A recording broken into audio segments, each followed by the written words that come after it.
সন্মানীয় সাংবাদিক বন্ধুসকল, আজি পুৱা সংঘটিত এক দুৰ্ভাগ্যজনক বিমান দুৰ্ঘটনাত মহাৰাষ্ট্ৰৰ মাননীয় উপমুখ্যমন্ত্ৰী অজিত পাৱাৰ ডাঙৰীয়াৰ দেহাৱনৰ খবৰে আমাক গভীৰভাৱে ব্যথিত কৰিছে। এই শোকৰ মুহূৰ্তত বিশিষ্ট ৰাজনীতিবিদগৰাকীৰ বিদেশ আত্মাৰ চিৰশান্তি কামনা কৰিছোঁ।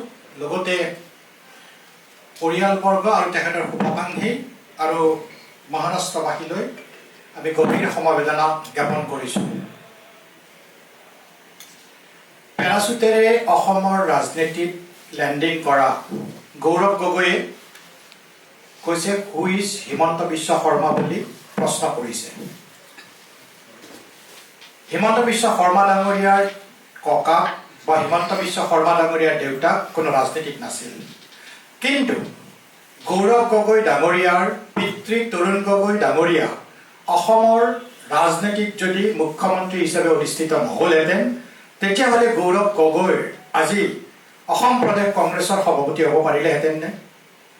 হিমন্ত বিশ্ব শৰ্মা ডাঙৰীয়া কোন বুলি সোধা গৌৰৱ গগৈলৈকে আমাৰ প্ৰশ্ন যে 1 ফেব্ৰুৱাৰী 1969 চনত কৈলাশনাথ শৰ্মা আৰু মৃণালিনী দেৱীৰ ঔৰসত জন্মগ্ৰহণ কৰা হিমন্ত বিশ্ব শৰ্মা ডাঙৰীয়া অসমৰ 15তম মুখ্যমন্ত্ৰী।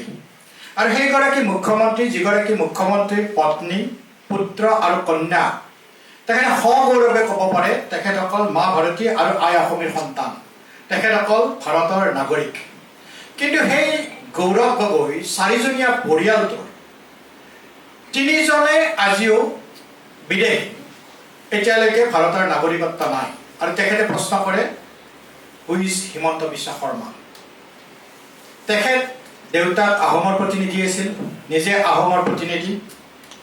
তেখেত এইটো জনা উচিত যে চৰাইদেউ মৈদামক বিশ্ব ঐতিহ্য ক্ষেত্ৰলৈকে ইউনেস্কোৰ যি হেৰিটেজ চাইট, এই হেৰিটেজ চাইটলৈকে অন্তৰ্ভুক্ত কৰাৰ আঁৰৰ ব্যক্তিজন হৈছে হিমন্ত বিশ্ব শৰ্মা ডাঙৰীয়া।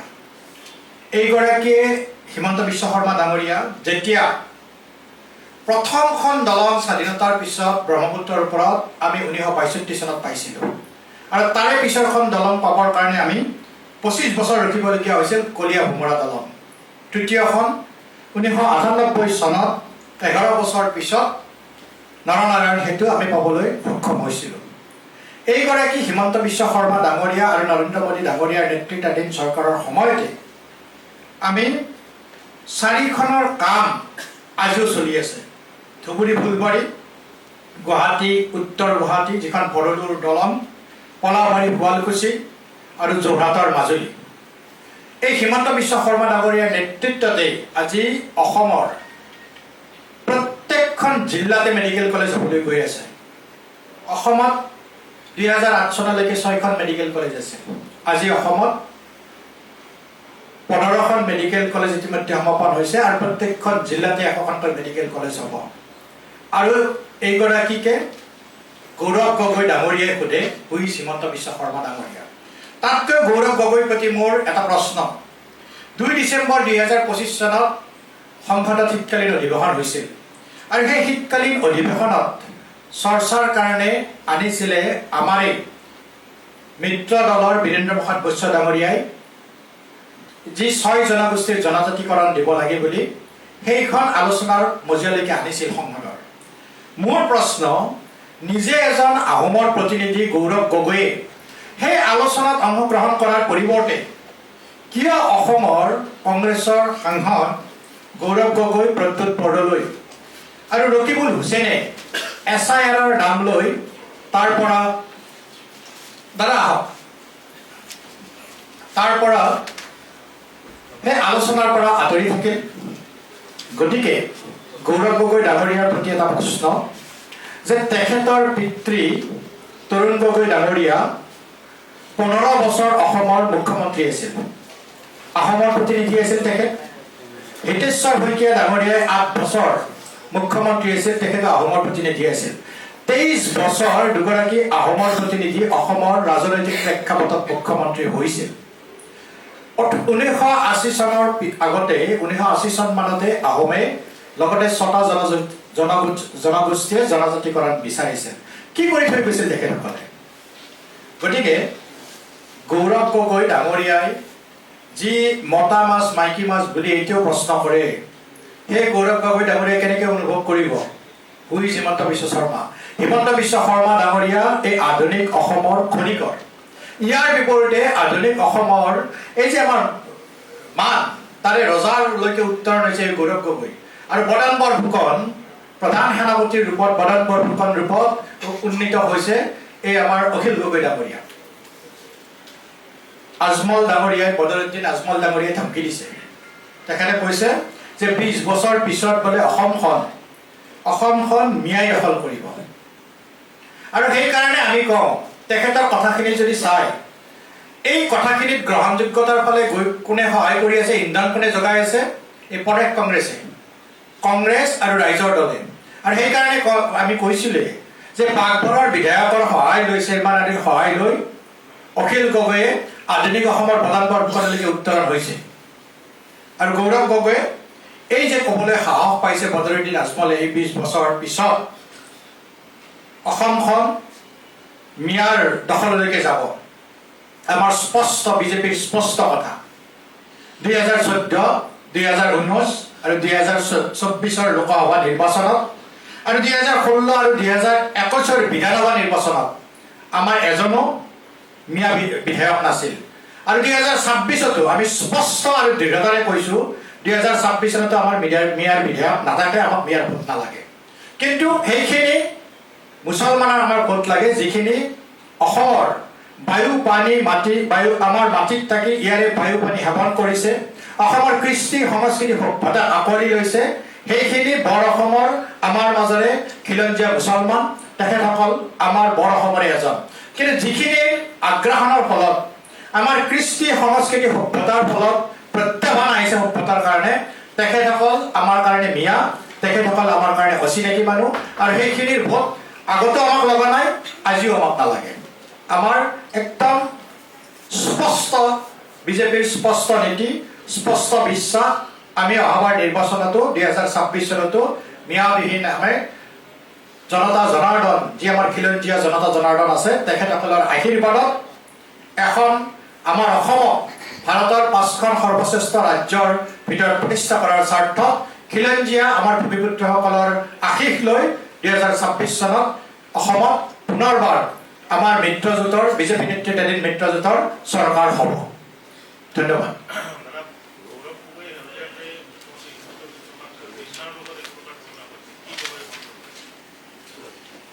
গৌৰৱ গগৈ ডাঙৰীয়াই আপুনি সুধিছে গৌৰৱ গগৈ ডাঙৰীয়াই কৈছে হিমন্ত বিশ্ব শৰ্মা ডাঙৰীয়া হিন্দুৰ জিন্না নহয় জানো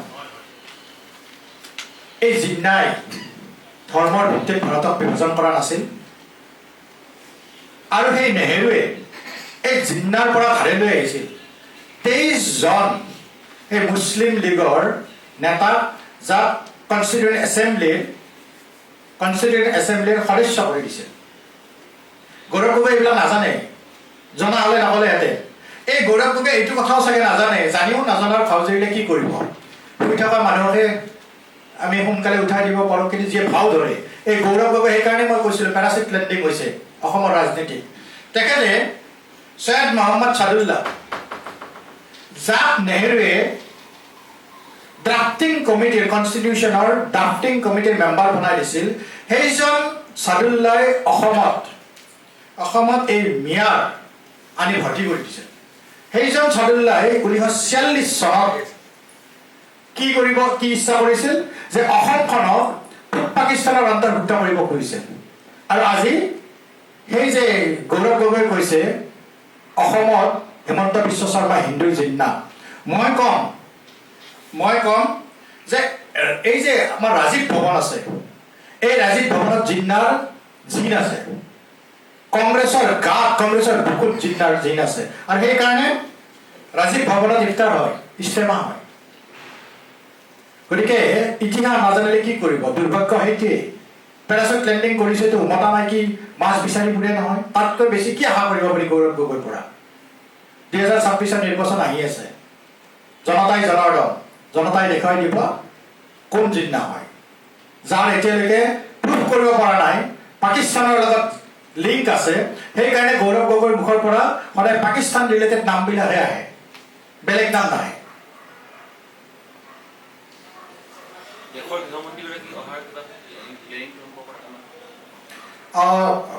আমাৰ গৃহমন্ত্ৰী ডাঙৰীয়াই আহিব অসমলৈকে, তাৰ উপৰিও আপুনি যদি চাই প্ৰধানমন্ত্ৰী ডাঙৰীয়াও আহিব। স্বাধীনতাৰ পিছত আমি পাৰ্থক্য বিজেপি আৰু কংগ্ৰেছৰ মাজত যদি চাই, এতিয়ালৈকে এই স্বাধীনতাৰ ৭৬ বছৰত প্ৰধানমন্ত্ৰী ডাঙৰীয়াই উত্তৰ পূবলৈকে ৭৬ বাৰ আহিছে। ইয়াৰ বিপৰীতে আমি এগৰাকী ইয়াৰ পৰাই সাংসদ হিচাপে পোৱা নাছিলোঁ, মনমোহন সিং ডাঙৰীয়া। তেখেতৰ 10 বছৰীয়া কাৰ্যকালত 8বাৰ মাত্ৰ অসমলৈকে আহিছিল। 3বাৰ ভোট দিবলৈকে আহিছিল, এবাৰ ভোট দিবও নাহিল। গতিকে প্ৰধানমন্ত্ৰী ডাঙৰীয়া আমাৰ অমিত শ্বাহ ডাঙৰীয়া যেতিয়া অসমলৈকে আহে, প্ৰতিবাৰে আমি উৎসাহিত হওঁ। অসমখনত যেনেদৰে বিভিন্ন উপহাৰ আমি লাভ কৰোঁ, এইবাৰো আহোঁতেই বিভিন্ন উপহাৰ আমি লাভ কৰিছোঁ। আমি যোৱাবাৰ প্ৰধানমন্ত্ৰী আহোঁতেই যেতিয়া কাজিৰঙাৰ এলিভেটেড কৰিডৰৰ আধাৰশিলা স্থাপন কৰিছিল, তেতিয়া গৌৰৱ গগৈ কি প্ৰশ্ন কৰিছিল, ইয়াত নালাগে। একেখিনি কথাই যেতিয়া ইয়াত ফ্লাইঅভাৰবিলাক কৰা হৈছিল, তেতিয়া নালাগে বুলিয়ে কৈছিল। তেখেতে অনুভৱ নকৰে যে এই কাজিৰঙালৈকে যেতিয়াই এই যে গড়ৰ হত্যা তেখেতসকলৰ লগত আছে নহয়, আগতে কিমান গড়ৰ হত্যা হৈছিল। অসমৰ আমাৰ সম্পদ, অপ্ৰিয় সম্পদ। গতিকে গৌৰৱ গগৈ ডাঙৰীয়াই কি বুজিব যে এতিয়া আমি যেতিয়া এইখন চৰকাৰ ভাৰতীয় জনতা পাৰ্টীৰ চৰকাৰ আহিল, এই চৰকাৰখনৰ প্ৰত্যেক সপ্তাহত 3জনকৈ, প্ৰত্যেক দিনে এজনকৈ, অন এন এভাৰেজ এজনকৈ কেন্দ্ৰীয় মিনিষ্টাৰ মন্ত্ৰী ইয়ালৈকে আহে। এই কথাবিলাক যেন আগতে হৈছিল। আৰু সেইকাৰণে এতিয়া আগতে কৈছিলে কি আমি অসমৰ উত্তৰণ, এতিয়া অসমৰ সাউথ ইষ্ট এছিয়াৰ উত্তৰণত, ভাৰতৰ উত্তৰণৰ ক্ষেত্ৰত অসম গেটৱে হ'ব। অসম গেটৱে হ'বলৈ গৈ আছে। গতিকে কেতিয়াবা আপোনালোকে শুনিছে নেকি এই যে যোৱাকালি যে মেয়াৰ বদৰুদ্দিন আজমলে যে ক'লে 20 বছৰত মেয়াৰ হ'ব, সেই মেয়াৰ লগত যে কংগ্ৰেছে মিয়াপ্ৰীতি কৰি থাকে। অসম আন্দোলনৰ প্ৰথমগৰাকী শ্বহীদ এই খৰ্গেশ্বৰ তালুকদাৰৰ পবিত্ৰ ভূমি ভৱানীপুৰত বদৰুদ্দিন আজমলৰ পুত্ৰই কোৱা নাছিল যে এইবাৰ দাড়ি টুপি লুঙিৰ চৰকাৰ। আৰু তাৰে পিছতে 3 এপ্ৰিল 2021 চনত কোৱাৰ পিছতেই কংগ্ৰেছে AIDFৰ লগতে লগ লাগি নিৰ্বাচনত অৱতীৰ্ণ হৈছে। গতিকে আগতে তেওঁলোকে এতিয়া যিমান আপুনি মিত্ৰতাৰ কথা কওক, যিয়েই নকওক, কংগ্ৰেছে আগতে 32টা ডিলিমিটেশ্যনৰ আগত 32টা সমষ্টিক লৈ চিন্তা চৰ্চা হৈছিল চব, আৰু এতিয়া 22টা সমষ্টিক লৈ। গতিকে তেওঁলোকৰ মিত্ৰতা মাত্ৰ 22টা। তেওঁলোক আজিকালি ভূমিপুত্ৰৰ মাজত নাই, খিলঞ্জীয়া ভূমিপুত্ৰৰ মাজত নাই।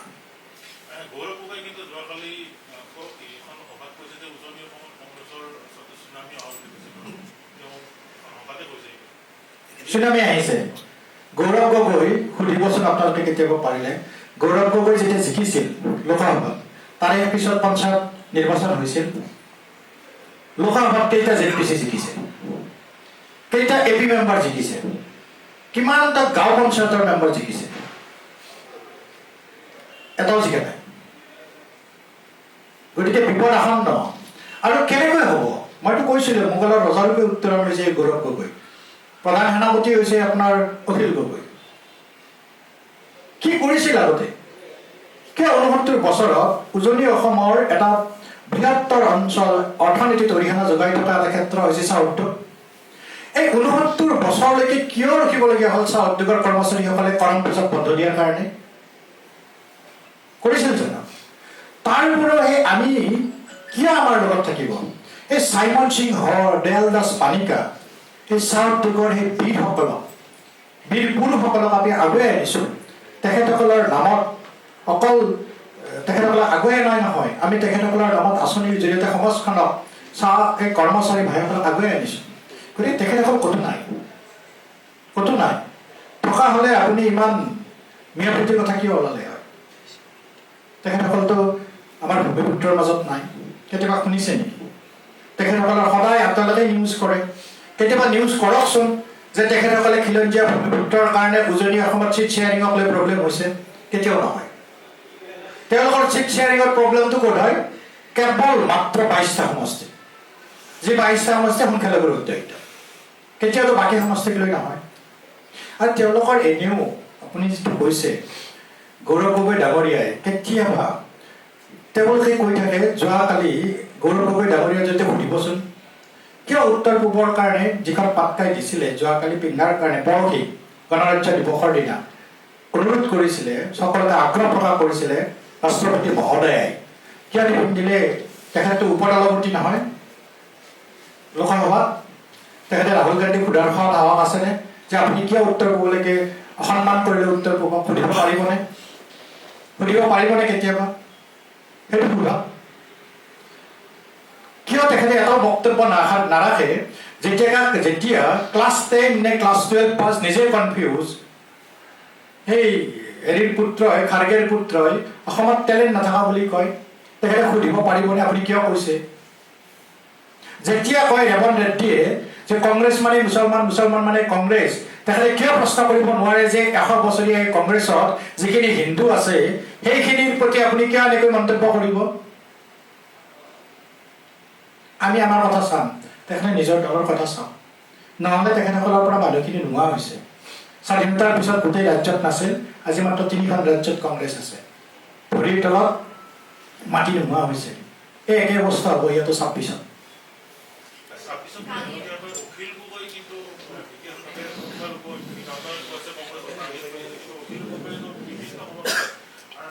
ছ'চিয়েল মিডিয়াত এটা বিশেষ ভিডিঅ' ভাইৰেল হৈছে যে কংগ্ৰেছক ভোট দি লাভ নাই, ৰাইজৰ দলত ভোট দিব। তেওঁলোকৰ মাজতে এটা পৰিৱেশ সৃষ্টি হৈছে। অখিল গগৈ নিজে অভাৱ কৈছে, এই ভিডিঅ'টো কিন্তু শেহতীয়াকৈ ছ'চিয়েল মিডিয়াত ভাইৰেল হৈছে। অখিল গগৈতো অহাবাৰ নিৰ্বাচন হয়, সেইকাৰণেতো আমি আপোনালোকে দেখোন প্ৰচাৰ কৰিছিলে চমাপ্ৰীতি কিয় বেছি হৈছে, এই তাৰে সমষ্টিকেইটাক লৈহে হৈছে। অখিল গগৈ এই যে অখিল গগৈ আমাৰ কাৰণে কামৰ নহয়, আমাক একো সহায় নকৰে। ঠিক জনিয়া, মানকাছাৰ, বাঘবৰ, দলগাঁও এই সমষ্টিবিলাকক লৈহে তেওঁলোকৰ চিন্তা। তেওঁলোকে আমাক একো সহায় নকৰে। আমি হিষ্ট্ৰীত যদি চাওঁ কিছুমান সমষ্টিত আমি জয় হ'ব পৰা নাই, নোৱাৰোঁ, আৰু সেইকাৰণে তেখেতসকলৰ ভোট নালাগে বুলিয়ে কৈছোঁ আমি। কিন্তু তেওঁলোকৰে খোৱা কামৰা হৈছে কংগ্ৰেছে খেলিব নে ৰাইজৰ দলে খেলিব নে AUDF খেলিব। তেওঁলোকে মিত্ৰতাৰ কথা ক'লে কি হ'ব? দুইটাৰ মাজতে আলোচনা এতিয়ালৈকে হ'ব পৰা নাই। আৰু তেওঁলোকৰ এনেও মিত্ৰতা সদায় শীত-তাপ নিয়ন্ত্ৰিত কথাতে। ফিল্ডত দেখিছে নেকি? যোৱাবাৰ লোকসভা নিৰ্বাচনত বৰপেটাত চাওক, CPMও দিছিল, কংগ্ৰেছেও দিছিল, ডিব্ৰুগড়ত চাওক, তেজপুৰত চাওক, কিন্তু এটা সমষ্টি আমাৰ উলিয়াই দিয়কচোন য'ত BJPও দিছে, AGPও দিছে বা UPPLও দিছে, এটাও নাই। আমাৰ মিত্ৰতা ৰামধেনু সদৃশ মিত্ৰতা, আৰু তেওঁলোকৰ মিত্ৰতা কেৱল মাত্ৰ শীত-তাপ নিয়ন্ত্ৰিত কথাত মিত্ৰতা। মুখ্যমন্ত্ৰীয়ে উল্লেখ কৰিছে যিমান পাৰে আপোনালোকে মিয়াসকলক কষ্ট দিয়ক, যদি ৰিক্সাৰ পৰা 5 টকা হয় তেতিয়াহ'লে আপোনালোকে তাত 4 টকা দিয়ক, আৰু আপোনালোকে যেতিয়াই পাৰে কেৱল মিয়াসকলক কষ্ট দিয়ক, এনেধৰণে উল্লেখ কৰিছে। ভুলকেতো কোৱা নাই, কাৰণ তেওঁলোকৰ আগ্ৰাসনৰ কাৰণে আমাৰ অস্তিত্বৰ সংকেত হোৱা নাই জানো? গোটেই আপুনি চাব, লেণ্ড জেহাদ, লাভ জেহাদ, শিক্ষা জেহাদ নহ'লে ৰিজাল্ট কৰিমেই ক'বলৈ সাহ পায় নেকি? শিৱসাগৰক ধুবুৰী বনাই দিম, ধুবুৰী শিৱসাগৰ বনাই দিম, পিছদিনা ৰেজাল্ট কৰিমে ক'ব সাহ পায় নেকি যে আমি গুৱাহাটীৰ DC আৰু শিৱসাগৰৰ DC মিয়া হ'ব? এইবিলাক তেখেতসকলক আমি এইবাৰ সেইকাৰণে আমি নিশ্চিত তেখেতসকলক এইবাৰ আমি তাৰে সমুচিত প্ৰত্যুত্তৰ দিম। আৰু এই যে এই মিয়াৰ আগ্ৰাসন আমি বন্ধ কৰিম। আমি অসমীয়া জাতি, মাটি, ভেটি, খিলঞ্জীয়াৰ স্বাৰ্থ সুৰক্ষা কৰিম। আৰু সেইকাৰণে তাত একো ভুল কথা নহয়। কোনোবাই যে অবৈধভাৱে ক'ৰবাত বহিব, তেখেতসকলৰ যদি সৎ সাহস আছে, তেখেতসকলে বাৰে কি কয়, আমি বোলে নামকৰ্তন কৰিছে, আমাৰ বিয়ালে নামকৰ্তন কৰা বুলি কয়। তোমালোকৰ বিয়ালেবিলাক ক'ত আছে? শুই আছে নেকি? তেতিয়াহ'লে তোমালোকৰ সেই ভোটাৰসকলৰ স্বাৰ্থ সুৰক্ষাৰ কাৰণে এখন আবেদন কিয় নিদিয়া? কেৱল AC ৰুমৰ টকশ্ব'ত বহি প্ৰেছমিট পাতি কথা কৈ থাকিলে নহয়। নিৰ্বাচন আয়োগটো আমাৰ নহয়, এইটো স্বতন্ত্ৰ সংস্থা হয়। তাত আবেদন দিছেনে আপোনালোকে সুধিবচোন কেতিয়াবা।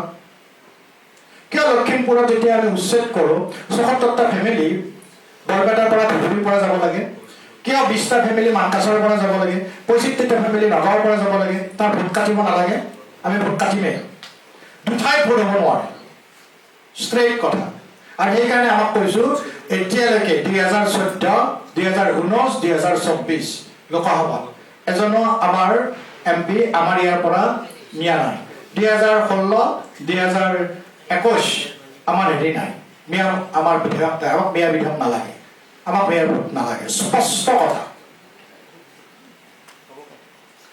ধন্যবাদ